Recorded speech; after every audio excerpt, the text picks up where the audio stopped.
If you're wondering if your computer has settings that you can optimize for audio and music production, the answer is yes, and we're going to be covering some of those today, so hang tight.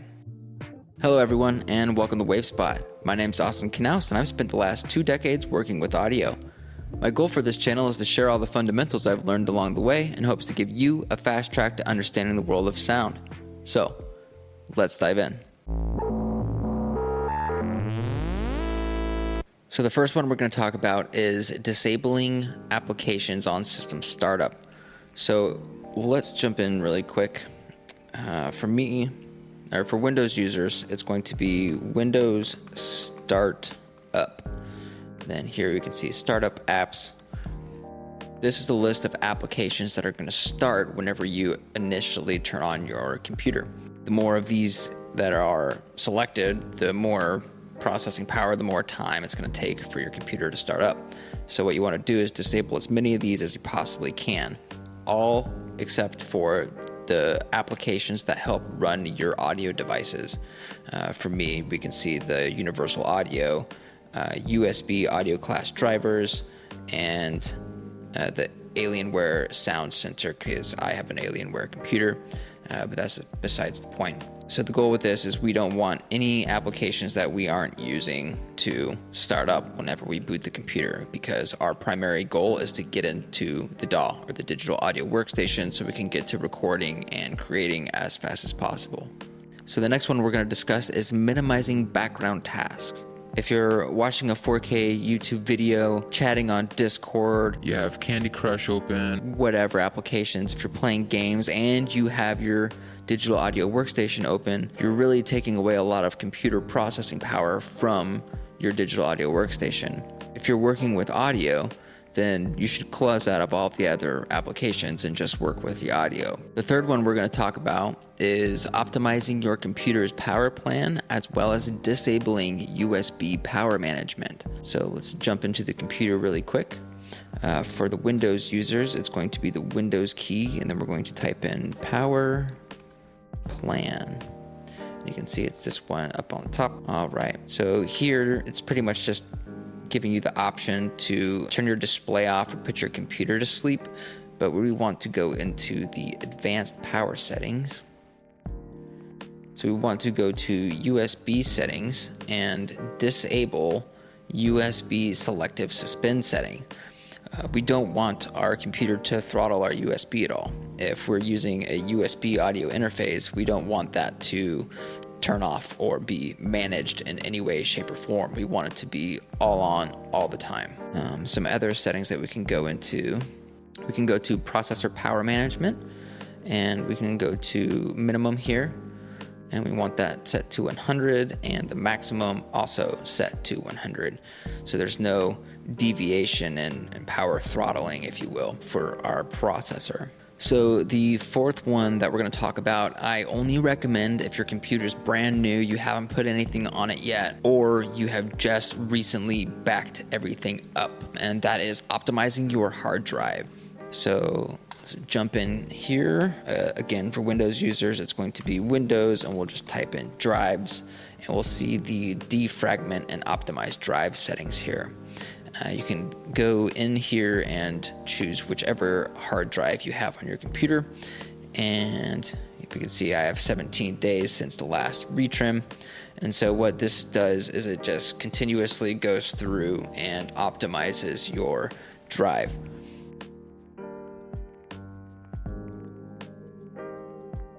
So we just optimized this drive. And then you can see here it says you can optimize your drives to help your computer run more efficiently, or analyze them to find out if they need to be optimized. Only drives on or connected to your computer are shown. So I have 2 in here, and then I have the Falcon Tiny, which is this USB plugged into my keyboard here.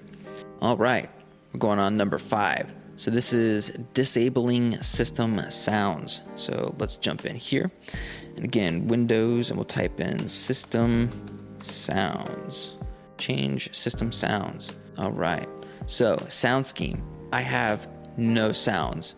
And the reason why is because I don't want to be in the middle of a recording and my system send me a notification or ding or whatever, and I just got that on my recording and now I have to start over or it's ruined? And what if it was the perfect take and it was the one that I was going to use and then all of a sudden, ding! So we don't want system sounds. We want to make sure that the only sound that's coming out of our speakers or into our headphones or into the microphone is what we are doing. We don't want any random notifications or anything like that happening.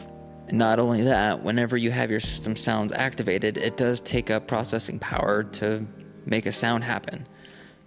It's not that much, but it's still happening. Number 6, updating your graphics card drivers. Even though we're not working with video, audio still relies on some of the GPU's processing power. So let's dive in here, and what we're going to do is we're going to go to Windows and Device Manager. And then what we're going to look for is our graphics display adapters. So our display adapters here, these are going to be all the graphics cards that we have on your computer. This trigger 6 is how I'm running my third monitor, and the NVIDIA GeForce GTX 1070 is my internal graphics card, and then the Intel is just the graphics card that's built into the motherboard. So if we click on one of them and hover up to this top, we can say update device driver, and I'm not going to do that right now because this can take down your display while it's updating. So make sure that one, you're aware that your computer monitor might go blank after updating this, but eventually it will restart and you will have your screen back. So it's important to make sure that all of these are up to date. Majority of the time, you can just do it once a year, once every 6 months, and then you'll be fine. Okay, so one was disable unused applications at system startup. We don't want any applications starting as soon as we turn on our computer, because that's just preventing us from getting into our digital audio workstation faster. It's taking up more computer processing power, and it's just, quite frankly, sometimes it's annoying. Number 2 was minimize background tasks. We don't want to be watching 4K YouTube videos, chatting on Discord, and playing Candy Crush all at the same time while our digital audio workstation is open. If our digital audio workstation is open, we should be focusing on creating. Number 3 was optimizing your computer's power plan and disabling USB power management. Another quick little tip. If you are using a USB hub, you will want to make sure that it is a powered hub and not a passive hub. We don't want to rely on the computer's USB power to power all of the extra things that we have plugged in. We want to make sure we can plug it into the wall as to not take away from the computer's power itself. Number 4 was optimizing your computer's hard drive or defragmenting it. Now, I don't recommend this if you haven't backed up your computer recently, because you're messing with your hard drive and it would suck to lose any kind of data. Number 5 is disabling system sounds. We don't want to get a notification randomly in the middle of a recording that completely distracts the artist from doing their thing or ruins the recording because it bled into the microphone. Number 6 was updating your graphics card driver. Though we're not doing a whole lot of work with video, audio is still CPU intensive, and some of that processing power can be pushed off onto the GPU. So making sure that your graphics card driver is up to date only helps us. So while we're on the topic of optimizing, let's talk about optimizing your DAW really quick. So the digital audio workstation's performance is going to be directly related to 1, our computer, and 2, the audio interface. So opening the audio preferences, I'm using Ableton, though this is going to be essentially the same no matter what DAW you choose. In the last episode, number 4, we talked about sample rate, bit depth, buffer size, and latency, and all of those settings correlate in here. Our buffer size directly affects latency, and our sample rate and bit depth directly affect the quality or resolution of our audio.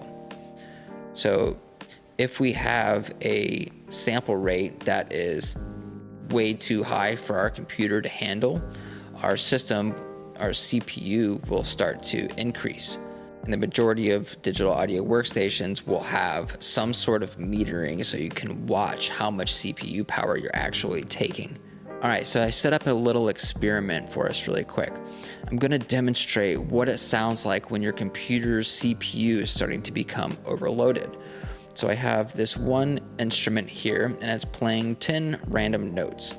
And what I'm gonna do is I'm gonna turn this detune knob, which is slowly going to add more notes, a total of 16 extra to be a matter of fact. And so what I'm gonna do is I'm gonna play this sound. And as I increase the amount of detune, what's going to happen is my CPU is going to increase drastically. And on top of that, it's going to start to stutter and crackle and pop.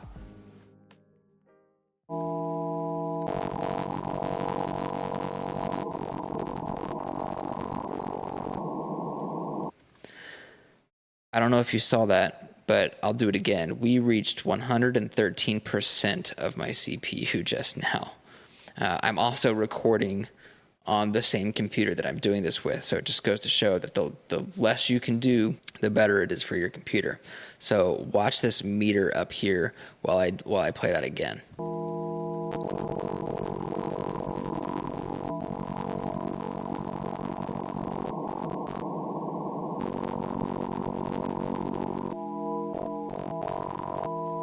So that is what it sounds like when a CPU is being overloaded. As you saw that we reached over 113% of my CPU's processing power. At that point, you would want, a better CPU, more RAM. You just get a new computer. The last thing I want to touch on is templates and workflow. So depending on how you operate as an individual and as an artist, the longer you work with the DAW, the more you kind of get into the flow of things. You get into a groove and you start to do things in a certain way. For example, if every time I open my DAW, I open a drum set, I open guitar, I open a bass, and I set up a vocal track ready to record. So if I know that I'm going to open those things every single time I open my DAW, what we can do is we can save that session or that file as a template. And then what that allows us to do is whenever we close our DAW, the next time we open it, it will open exactly how we want it to. It's gonna open with the drums, the guitar, the bass, and that vocal track that we have set up and ready to record. So we don't have to go through the process of opening each one of those tools again anytime we want to record. It's a matter of being efficient. And right now, we don't know how to be efficient because we haven't quite gotten into our DAW yet. So don't worry about it just yet. Over time, you'll have multiple templates, or you just keep revising the same template over and over and over until it just matches exactly the way you work. Now, I was using Ableton, but most DAWs allow you to save templates. The location will probably be in the same place under the saving files. So in summary, minimizing background tasks and telling your computer to optimize for performance instead of energy efficiency, we can smooth the creation process inside of our digital audio workstation. And over time, you'll start to develop habits and ways of going about working inside your digital audio workstation, which will promote the saving of a template. Saving a template will allow you to start working quicker instead of searching for all of the tools that you know you're going to go for anyways.